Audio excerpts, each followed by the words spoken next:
Depuis les accords de paix à Dayton en 1995, Sarajevo, capitale de la Bosnie-Herzégovine, n'a cessé de subir la pression de nouveaux missionnaires wahhabites venus d'Arabie saoudite et d'Égypte.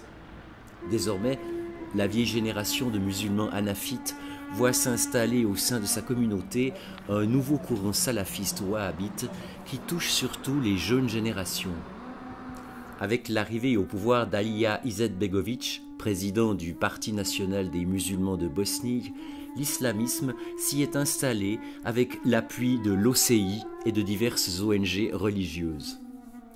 La Turquie, détestée par Izetbegović au temps où elle était laïque, est maintenant devenue un précieux partenaire économique de la Bosnie depuis qu'elle est sous le pouvoir du président Erdogan. Dès 2008, on donne des cours de religion musulmane dans les écoles maternelles, des ONG payent les femmes pour porter le voile, les interdictions d'alcool se multiplient dans les nombreux cafés et restaurants halal qui fleurissent dans la ville.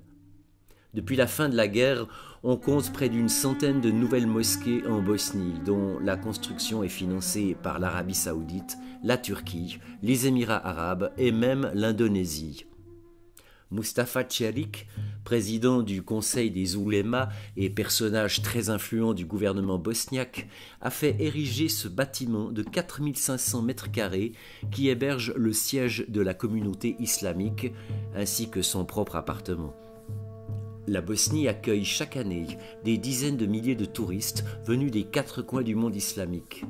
Dans les restaurants et les hôtels et même dans les rues, il n'est pas rare de trouver des informations, des affiches et des menus traduits en arabe et en turc.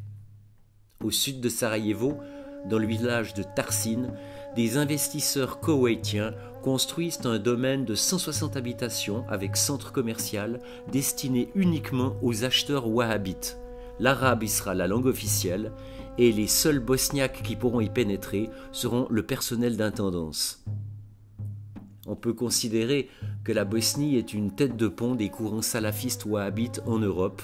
En 2015, plus de 300 bosniaques sont partis se battre en Syrie aux côtés de Daesh. Avec le Kosovo, la Bosnie partage le plus haut taux d'Europe de combattants ayant rejoint les mercenaires de l'État islamique. La Bosnie mène actuellement d'âpres négociations pour entrer dans l'Union européenne.